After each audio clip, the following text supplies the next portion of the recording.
Hello friends, welcome to a channel. आज market में देखें तो आज की क्या, कल से ही मार्केट एकदम फॉल कर रहा था। और अभी एक्चुअली आज के दिन लग रहा था कि एक थोड़ा सा पुल बैक आ सकता है, बट वो पुल बैक आया नहीं। और इसके पीछे दो तीन रीजंस हैं। एक्चुअली हमारी जो इकॉनमी है, काफ़ी टाइम से मैं कह रहा हूँ कि हमारी जो इकॉनमी है वो उस इकॉनमी स्लो डाउन हो रही है। हमारी ही नहीं, अदर कंट्रीज़ जितने भी हैं, जितने भी सुपर पावर्स हैं, चाइना, यूएसए, जर्मनी, जापान, सबके यहाँ एक इकोनॉमिक स्लो डाउन आ रहा है। और मेन रीज़न ये भी है। और दूसरा मेन रीज़न अभी आ रहा है हाल फिलहाल में, कि अभी जो टैरिफ को लेके है। मेन क्या है कि यूएसए और चाइना के बीच में ट्रेड वॉर स्टार्ट हुआ था 2016 के आसपास, अगर आपको याद होगा। उसके बाद से अभी हाल फिलहाल में ट्रम्प ने ये स्टेटमेंट दिया है कि आने वाले टाइम में वो टैरिफ लगाने वाले हैं। और जितने भी कंट्रीज़ हैं, ऑलमोस्ट सबके ऊपर लगेगा थोड़ा बहुत। तो इससे क्या होगा कि एक कॉस्ट जो होगा, उससे आने वाले टाइम में जो इंपोर्ट और एक्सपोर्ट है वो थोड़ा सा डिस्टर्ब होगा। और उसको लेके सबका एक नेगेटिव व्यू है। तो खैर छोड़ते हैं उस चीज़ को। कल के वीडियोस में हमने बताया था कि जो 24,000 का लेवल है काफ़ी क्रूशल है। और आज मार्केट एकदम से ओपन हुआ था। ओपन होने के बाद से ही 23,800 के नीचे आ गया था। और कल मार्केट जहाँ पे क्लोज हुआ था उसके ऊपर गया ही नहीं। ठीक है। तो कल के दिन हमने बताया था कि 23,710 के आसपास सपोर्ट था पहला, और दूसरा सपोर्ट था 23,550 के आसपास। तो आज ऑलमोस्ट जो लो लगा है वो 23,500 के आसपास लगा है निफ्टी का। ठीक है। तो अभी आने वाले दिन में अगर कल की बात करें तो कल निफ्टी की एक्सपायरी है। तो एक्सपायरी के दिन हम क्या एक्सपेक्ट कर सकते हैं कि एक रिवर्सल आए। तो अभी देखते हैं कि अभी कल के दिन हमारा प्लान ऑफ एक्शन क्या होना चाहिए। पहले तो हमारा जो अभी सपोर्ट है वो अभी 23,500 से 23,480 के आसपास आ चुका है। और अगर हम ऊपर के लेवल पे रेजिस्टेंस की बात करें कल के दिन के लिए, तो कल हम ज़्यादा एक्सपेक्ट नहीं करेंगे अभी। 23,780 से लेके 23,800 के बीच, 23,800 का हमारा एक पहला रेजिस्टेंस रहेगा। और सेकंड रेजिस्टेंस रहेगा हमारा 23,900 का। अगर हम नीचे के लेवल पे सपोर्ट की बात करें तो 23,500, 23,480 से 23,500 का रहेगा। और दूसरा रहेगा 23,340 का। एंड थर्ड रहेगा 23,100 का। 23,100 ऐसे काफ़ी दूर हो जाएगा, बट अभी के लिए एक्चुअली जो टारगेट्स हैं वो 23,000 एक बार आएगा ही आएगा। मैं मतलब काफ़ी टाइम से ये कह रहा हूँ। और 23,500 के दर्शन हो गए अपने आज। आज एक्चुअली जो पहले एचडीएफसी पहले सपोर्ट करता था, आज भी गिरा हुआ था। आज ऑटो सेक्टर और आईटी सेक्टर दोनों गिरे हुए थे। इस रीज़न से भी मार्केट में इतना बड़ा फॉल देखने को मिला है। पहले क्या था कि पहले आईटी सेक्टर थोड़ा सा स्ट्रेंथ शो कर रहा था, बट आज आईटी सेक्टर भी गिरा हुआ था। अगर ओवरऑल देखें तो जितने भी इंडाइसेस थे ऑलमोस्ट सारे गिरे हुए हैं। फार्मा हो, आईटी हो। पहले क्या था कि पहले फार्मा और आईटी थोड़ा सा सपोर्ट कर रहे थे, बट आज क्या था कि आज दोनों गिरे हुए थे। फार्मा भी 1.5% गिरा हुआ था। निफ्टी ऑटो तो मतलब काफ़ी टाइम से नेगेटिव ही चल रहा है, आज भी 2% डाउन था।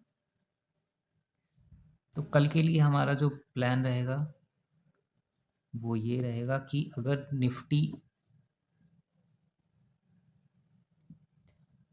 देखो ऑलमोस्ट अगर देखें हम, तो 2 दिन में ऑलमोस्ट 600-650 पॉइंट निफ्टी गिर चुकी है। ठीक है। तो अभी थोड़ा सा एक पुल बैक आएगा, हो सकता है 23,700 या फिर 23,800 तक एक पुल बैक जाए। फिर वहाँ से हो सकता है कुछ टाइम बाद, क्योंकि 2 दिन में 600 पॉइंट गिरना मतलब ठीक है यार। अब एक हर कोई एक्सपेक्ट करेगा कि एक पुल बैक आएगा। 23,800 से 23,900 के बीच में हमारा एक पुल बैक रहेगा, एक्सपेक्ट कर सकते हैं। अगर इस जोन में ओपन हुआ तो, अगर इस जोन में भी ओपन होता है 23,500 के नीचे, फिर भी हम एक्सपेक्ट करेंगे कि यहाँ से एक थोड़ी सी रिकवरी आए, एक पुल बैक आए।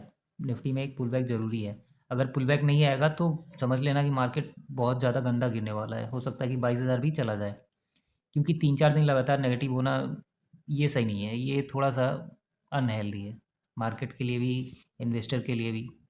ठीक है। बाकी अभी देखते हैं। कल के लिए हमारा प्लान यही रहेगा कि कल हम थोड़ा सा एक पुल बैक देखेंगे। अगर हमें पुल बैक मिलेगा तो कॉल की साइड में जाएंगे। अगर पुल बैक नहीं मिलेगा तब हम थोड़ा सा ट्रेड को अवॉइड करेंगे। बशर्ते कि हमारा जो लेवल है 23,500 का लेवल अगर ब्रेक होता है और वॉल्यूम अच्छा रहता है, एचडीएफसी बैंक नेगेटिव रहती है, रिलायंस जैसे आज नेगेटिव था कल भी नेगेटिव रहता है, तब हम 23,340 के आसपास, 23,340 के टारगेट के लिए जा सकते हैं। अदरवाइज़ हम एक पुल बैक एक्सपेक्ट करेंगे कि एक पुल बैक आए 23,700 23,800 के आसपास, एटलीस्ट 23,700 तक निफ्टी जाए। बाकी देखते हैं बैंक निफ्टी में, कि बैंक निफ्टी भी आज ऑलमोस्ट 2.5% के आसपास गिरी हुई थी। बैंक निफ्टी में मैंने पहले ही बताया था कि बैंक निफ्टी और निफ्टी का कोरिलेशन नहीं बैठ रहा था। मैंने बताया था कि मतलब निफ्टी जहाँ पे पहुँच चुकी है, बैंक निफ्टी अभी वहाँ पहुँची नहीं है, वहाँ पे ऑलमोस्ट 2,000 पॉइंट का गैप है। तो आज ऑलमोस्ट अगर देखें तो ऑलमोस्ट 1,200 के आसपास, 1,200 पॉइंट के आसपास गिरी हुई थी Nifty, I mean bank Nifty एक टाइम पे। और बैंक निफ्टी में जो अभी सपोर्ट बन रहा था, तो बैंक निफ्टी का जो आज का लो है वो 49,900 के आसपास है। ठीक है। और कल के वीडियोस में हमने बताया था कि जो सपोर्ट था वो 50,800 का था, फिर 50,400 और फिर 50,191 का। तो अभी आज बैंक निफ्टी ऑलमोस्ट 50,290 के ऊपर क्लोज हुई है, और जो 50,000 का लेवल था वो ब्रेक हो चुका है। तो आने वाले टाइम में हमारा जो नेक्स्ट नीचे के लेवल पे अगर हम सपोर्ट की बात करें, तो नीचे के लेवल पे हमारा जो सपोर्ट रहेगा, पहला रहेगा 50,000 का, और दूसरा रहेगा 49,660 का, और थर्ड सपोर्ट रहेगा 49,000 का, 49,250 का। तो नीचे के लेवल पे ये तीन रहेंगे, और ऊपर के लेवल पे हम थोड़ा सा एक पुल बैक जैसे निफ्टी में एक्सपेक्ट कर रहे हैं, बैंक निफ्टी में नहीं कर सकते अभी के लिए, क्योंकि बैंक निफ्टी अभी यहाँ से 1,000 पॉइंट और नीचे गिरेगी, हम तब हम थोड़ा सा एक्सपेक्ट करेंगे कि एक पुल बैक का है। बट बैंक निफ्टी यहाँ से ऑलमोस्ट 49,200 टू 48,800 के आसपास जानी चाहिए।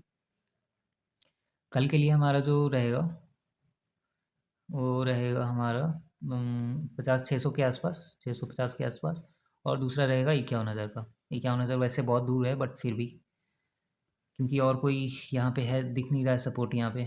ये जो सपोर्ट दिख रहा है 50,900 का दिख रहा है, और second support I mean resistance दिख रहा है 50,650 के आसपास। अगर हम डेली टाइम फ्रेम में देखें, तो डेली टाइम फ्रेम में हमें दिखेगा कि निफ्टी जो है ऑलमोस्ट इस जोन के आसपास है। मैंने बहुत पहले ही बताया था कि निफ्टी इस जोन के आसपास आ चुकी है, मतलब इस जोन के आसपास।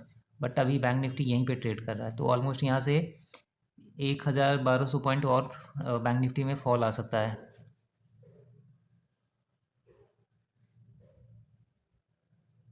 बाकी अभी H D F C bank देखते हैं कि H D F C bank कैसे रिएक्ट कर सकता है कल के दिन।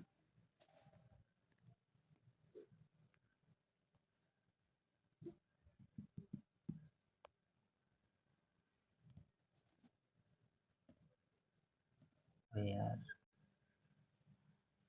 अभी H D F C bank की बात करें तो H D F C bank ने जब जब मतलब 1780 का लेवल टच किया है, जैसे ही 1780 के आसपास एक रेजिस्टेंस फेस किया है, वहाँ से एक मतलब फॉल आया है। तो जो फॉल है वो 1620 से 1640 के आसपास है। तो मतलब 1780 का ऊपर का लेवल है, और 1620 1640 का एक नीचे का लेवल है। ऑलमोस्ट ये जुलाई के आसपास था, जून जुलाई के आसपास, फिर सितंबर, फिर नवंबर में अभी। तो ऑलमोस्ट 3 बार ये टच कर चुका है 1780 का लेवल, और नीचे जैसे ही एक रेजिस्टेंस फेस करता है, वहाँ से एक फॉल आता है 1620 पे, फिर सपोर्ट लेता है, फिर ऊपर चढ़ता है, फिर 1780 जाता है, फिर वहाँ से फॉल आ जाता है। ये ऑलमोस्ट अगर 3-4 महीने में देखें तो ये थर्ड टाइम हो रहा है। तो अभी हो सकता है कि अभी 1680 से 1620 1640 H D F C bank देखने को मिले। अभी देखते हैं कि रिलायंस कैसे ट्रेड कर सकते हैं रिलायंस में।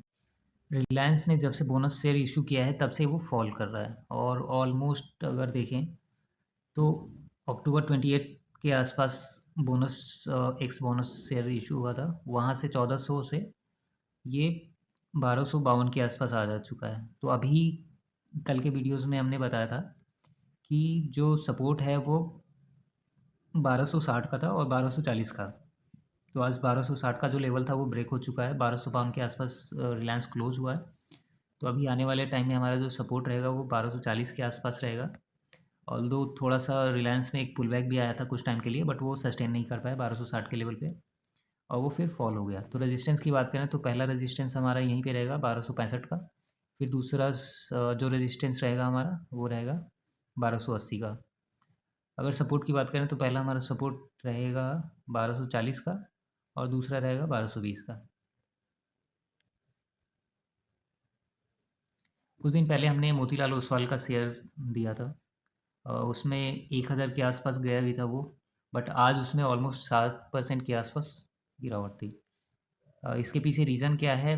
शायद हो सकता है कि मार्केट का एक नेगेटिव सेंटीमेंट है इसलिए, या फिर 8-10 पॉइंट ऊपर गया था, 1020 का एक रेजिस्टेंस फेस किया था, फिर वहाँ से एक फॉल हुआ था।